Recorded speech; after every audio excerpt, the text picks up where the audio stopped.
Good evening and welcome to ScareTOUR Sunday Synopsis for Sunday, the 29th of August. It's been another busy week, and that's because we are getting closer and closer to Halloween.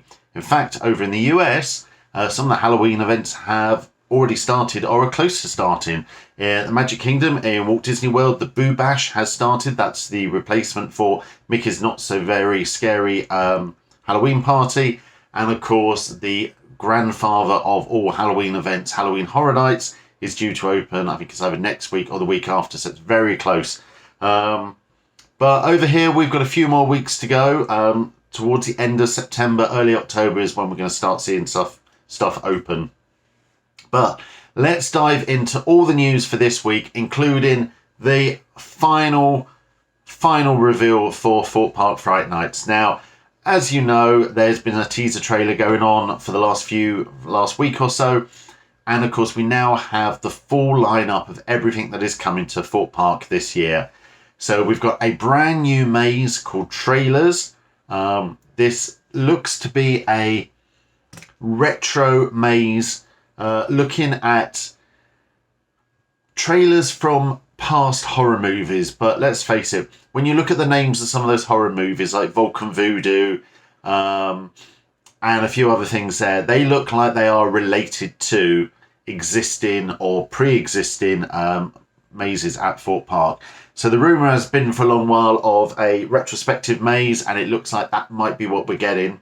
But as well as trailers, we've had the confirmation that Platform 15 is back. And again, the wording, it's called Platform 15 End of the Line. It actually does say on the website it is the last year of this maze.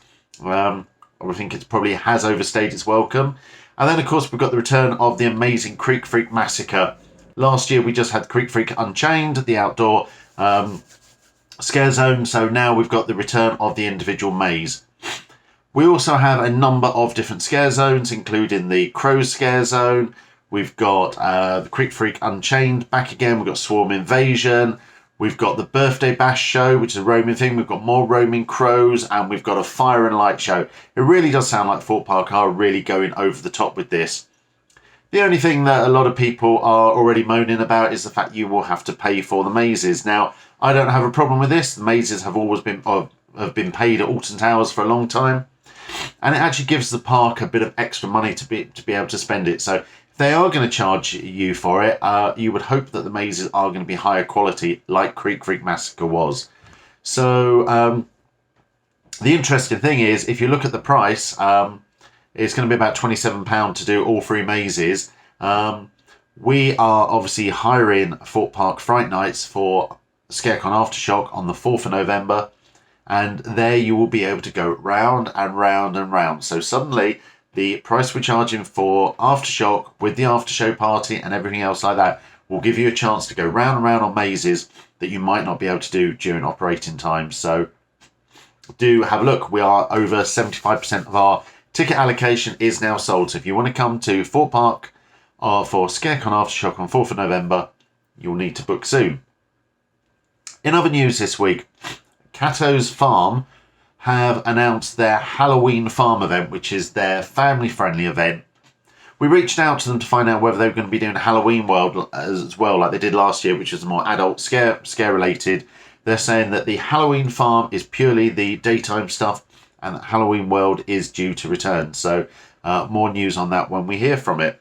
Earlier this year, we saw a new logo flying around for Farmageddon called Maze of Death. They've now confirmed what the wording of that is. We still don't know whether that is the maze that you do at the end of the Zombie Outlaw paintball or what that might be. But that, you know, Maze of Death is now listed as a new attraction on the Farmageddon website. We've also had a new event called Whatton, a House of Horrors. This has been created by the team behind Area 51, or the team at Area 51, who are a lot of the people behind Road to Hell at the Heart of England Convention Centre. So really looking forward to seeing what they come up with there. We've also had a brand new event, just sort of came out of nowhere, Fear Factory Live in Manchester. That looks like to be an interesting event, and as soon as we know more about that, we will let you know. And finally, the other new event is the Veil of Despair at Hatfield House. This looks like a theatrical, immersive production, but that has just been announced, and that will be happening for 4 days over Halloween. Also new and announced this week was Survival Zone have got a new storyline called Sanctuary. So it looks like it'll be the return to the zombies, but in a completely different location. It won't be in the fort now.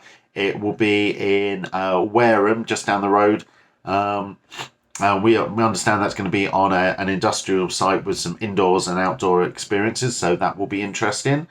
We also have the name of the new maze coming to Walsall Scare Maze. The website accidentally got, well, I presume accidentally got leaked a bit earlier. We were due to get the full announcement on that, but it's going to be called Bunker 41, and we are hoping to tie up again with Walsall Scare Maze for the Christmas party like we did last year.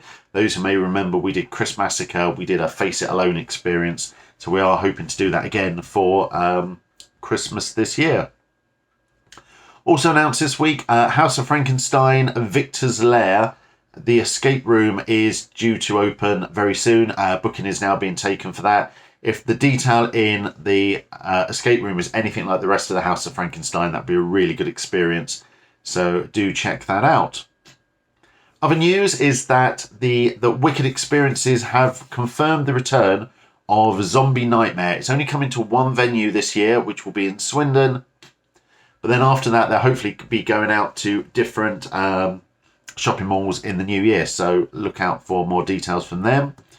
Right at the start of the week, we got the first announcement of the new maze, or the final maze at Dr. Frights, and that is Hollywood Horror Final Chapter. Whether that is going to be the last of this series, we always have a great time in there. There's always big Hollywood horror movie icons attacking you.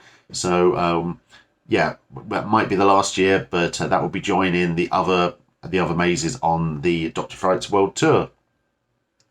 Over in Europe, Le Manoir Maudit have announced Possession, which is their Halloween show. Again, they're not able to do as much as they wanted to because of COVID restrictions, but they are able to have a Halloween show.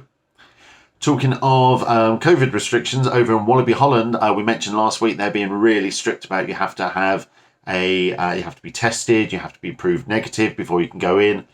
And it seems like all the attractions they're announcing at the moment are outdoor attractions. They're walk-through attractions. So they've already announced The Woods. This week they announced Dead Zone, Into Darkness, and we've now got the final Hideout. So no news if the actual mazes will return. They have a number of set mazes that are just up permanently, like Haunted Holidays and the Jefferson Manor. So they do look like they are on the map at the moment, but they haven't actually announced those indoor scare mazes. Warwick Castle have confirmed that they will be holding a dual event again. So Haunted Castle will be the daytime event running until about 5 o'clock. That will have the Haunted Hollows, so kids and family friendly. And then for 5 nights, they will have the After Dark event.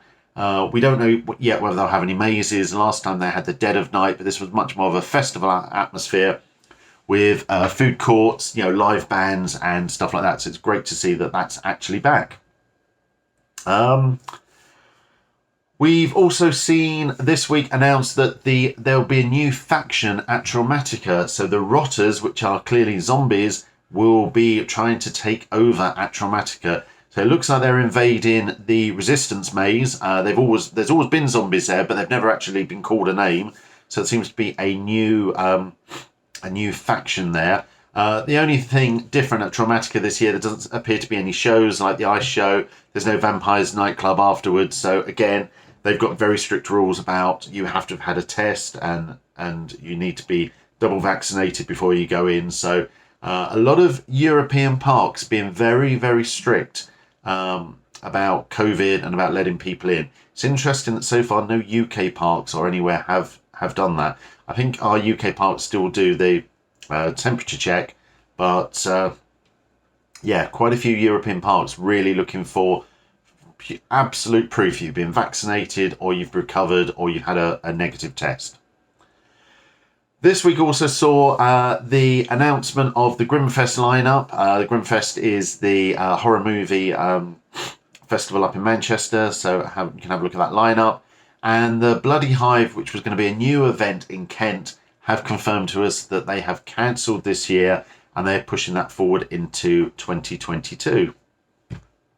So finally, it's just now a chance to have a look at what's on the website and what we've been up to. Obviously, as you can probably see from the t-shirt, we went to Army of the Dead, Viva Las Vengeance. The review is up on YouTube already and on our main website as well.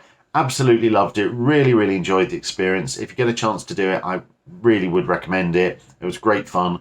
Also, yesterday we went to Horror Escape in London. We did the 2 rooms, Malice in Wonderland and Cabin Fever. Both of them are a very dark theme, quite dark and spooky in places. A couple of jump scares within Cabin Fever. Really good mazes, great puzzles, great fun. We managed to escape Cabin Fever as a group of 2, which was incredible. And then we did Malice in Wonderland with a group of 4. And if you don't recognise these guys, they are the producers of the houses that October built. So, yeah, they're over in London this week for a new horror movie premiere of a film they've been working on during lockdown called Isolation. And while they're over, we've met up with them a couple of times. But yeah, we took them through the escape room with us last night, and they had a great time. And yeah, it was all good fun. So with that, we're going to sign off. Obviously, there's still quite a few things yet to announce. I think some of the new events that I had mentioned before, we don't think they're going to happen now. We think they're going to move into next year, which is a shame. But there is a lot going on. Do check out the website. We've got the full What's On pages. They're all updated with all the opening dates and everything like that. Keep following us throughout the week. There's going to be a lot going on and there's a lot to reveal. And with that, we're going to sign off and we will see you very soon. Goodbye.